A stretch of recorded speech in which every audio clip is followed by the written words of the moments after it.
So I want to kind of just deal a little bit with what the immune system is, because your immune system is actually kind of the root of what an allergy is. And so I want you to understand what the immune system does. It actually protects your body from harmful substances such as pathogens or bugs that can make you sick.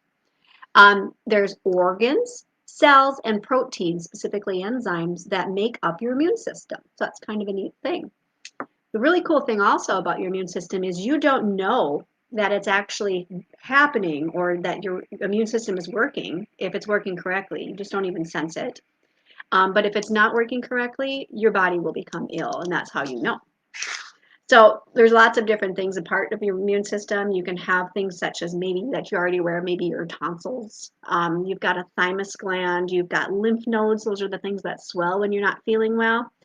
Your spleen is an organ that's very important in your immune system. You also have your appendix, some bone marrow, lymphatic vessels, kind of a lot of great things in your body that help your body protect itself.